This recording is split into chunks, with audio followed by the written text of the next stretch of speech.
tengok ya, nanti boleh kalau ada yang ingin menanggapi problem-problem yang saya sebut ini.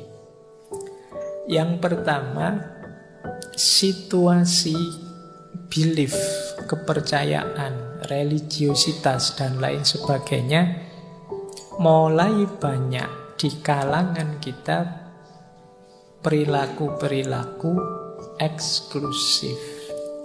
Ini mulai sering jadi sumber kegelisahan. Jadi eksklusif itu bahasa Arabnya jamid, jumud, kaku, mandek.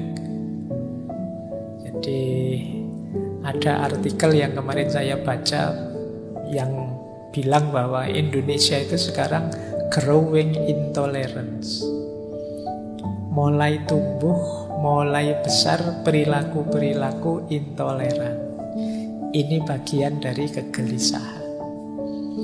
Jadi sistem, kalau istilahnya seorang filosof Muslim yang namanya Abid Al-Jabiri, situasi dunia Islam hari ini itu situasi akidah yang eksklusif. Jadi merasa pandangannya adalah yang paling benar. Tidak bisa membedakan antara agama dengan pemikiran keagamaan. Ini katanya Abid Al-Jabiri tadi.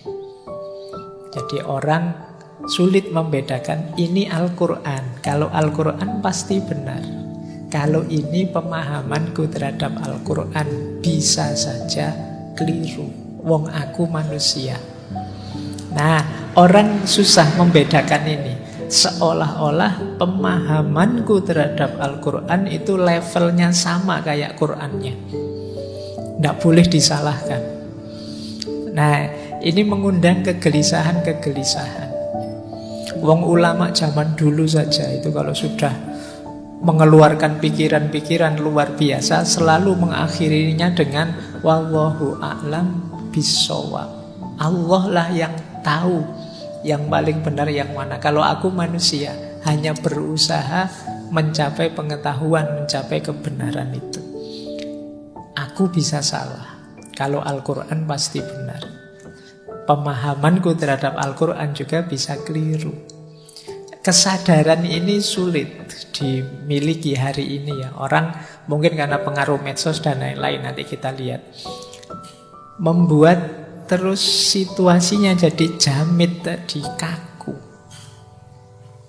Nah, ini PR ya. Saya bilang setiap tema bisa dibahas panjang lebar. Saya mancing saja.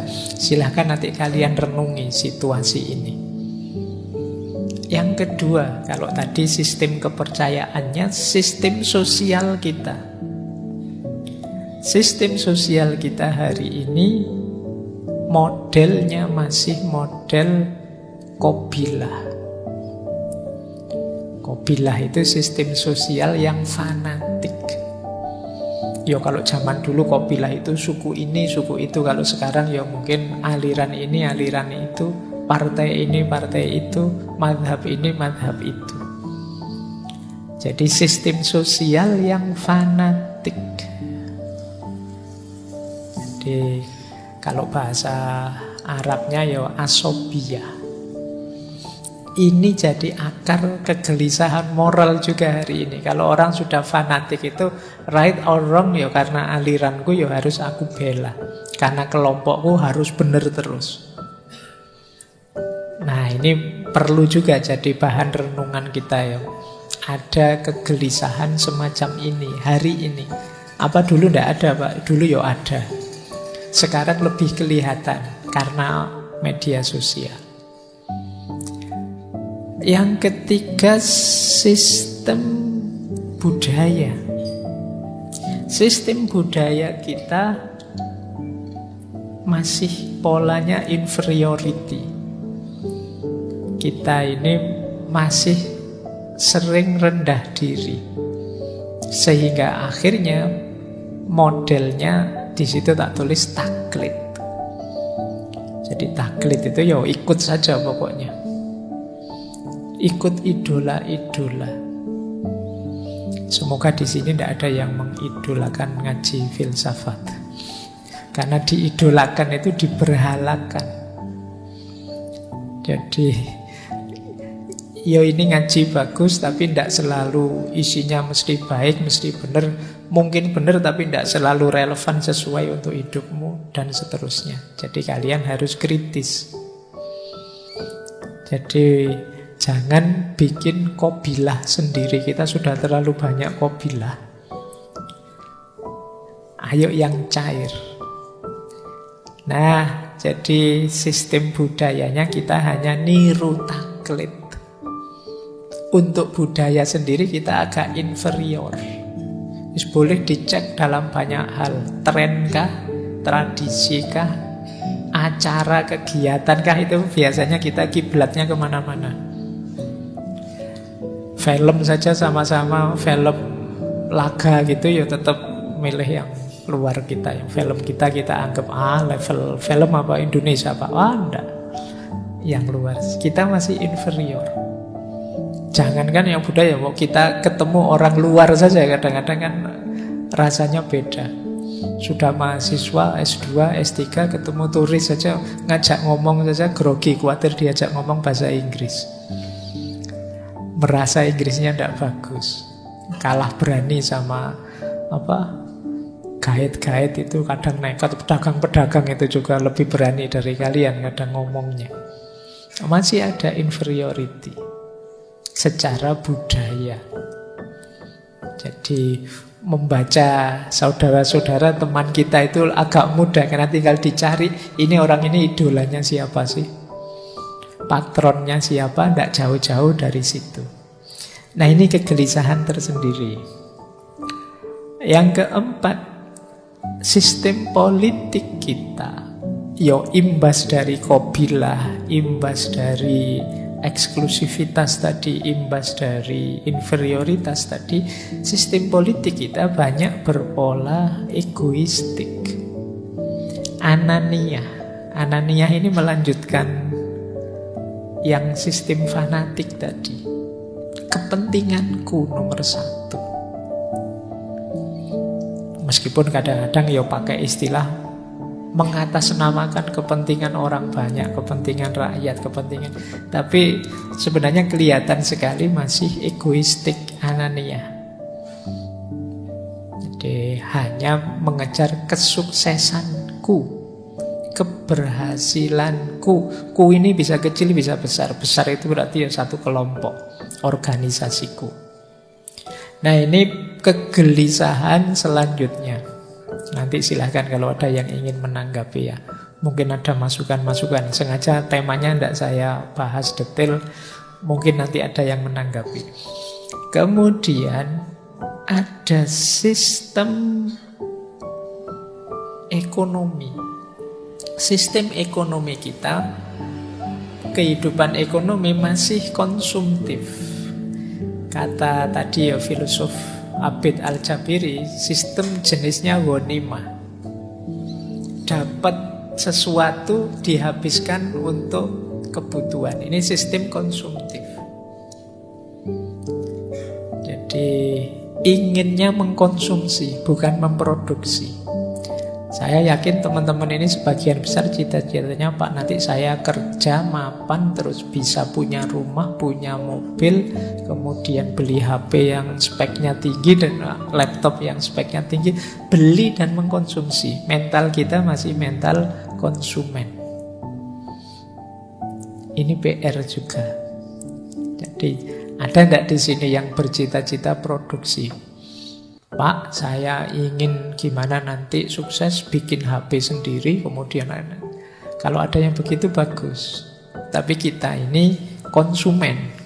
Konsumen itu mau tidak mau dia akan disetir oleh produsen. Jadi kalian Twitter error sehari saja kan heboh.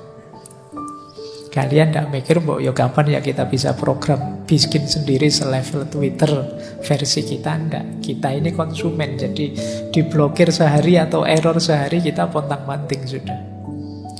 Nah ini secara ekonomi kita begitu. Kita ingin kerja dan menghabiskannya untuk kebutuhan kita saja. Seperti sistem Ghanimah. Ghanimah itu makna literalnya rampasan perang. Jadi kehidupan suku zaman dulu itu ya diperoleh antara lain dengan menyerang suku yang lain. Kalau suku yang lain kalah dapat rampasan banyak. Rampasannya dibagi-bagi rata, kemudian dinikmati. Kalau sudah habis, yo nyari suku yang lain untuk ditaklukkan lagi. Ini sistem ghanimah. Yo kayak kita ingin kerja, kemudian buat beli. Kalau habis yo kerja lagi buat beli lagi. Jadi kita seperti yang saya ceritakan dulu waktu menjelaskan one dimensional man-nya Marcuse itu kan, manusia modern itu ya dijebak untuk bekerja mati-matian terus menikmati. Kalau menikmati habis kerja lagi. Kita tidak ada akhirnya. Nah, ini sistem ghanimah. Dan yang terakhir, situasi hari ini sistem komunikasi. Ini yang sering kita prihatinkan bersama. Orang menyebutnya era post-truth. Kalau bahasa Arabnya ini saya agak ijtihad, mungkin istilah yang pasnya pakai bahasa Arab itu satohiyat. Satohiyat itu kayak satohatnya para sufi. Ya satohatnya para sufi mending dia karena kedekatan dengan Allah, asiknya dekat dengan Allah. Kalau kita ngelantur karena asiknya kita main HP, ngomongnya tidak jelas, tidak kontrol dan lain sebagainya. Banyak hal tidak penting terus dipentingkan dan lain sebagainya. Ini sistem komunikasi yang satohiyat. Orang menyebutnya post-truth. Nah, ini akar-akar tadi ya, kegelisahan moral. Ini mengepungmu di sekelilingmu. Saya tidak tahu kalian level kesadaranmu di mana, tapi bagi orang yang punya kesadaran kritis, 6 hal ini menggelisahkan. Kecuali orang yang kesadarannya deterministik. Apa hidup ini dijalani saja, ngapain ruwet-ruwet mikir begitu. Atau yang punya kesadaran naif. Kesadaran naif itu orang yang saya tahu sih Pak ada masalah, tapi yo so what gitu loh. Biar sajalah masalah, biar masalah. Silahkan yang ahlinya menyelesaikan, saya yo menikmati saja. Ini orang naif. Nah, kalian ada di mana, ingin berkontribusi apa terhadap problem-problem ini, silahkan kalian pertimbangkan.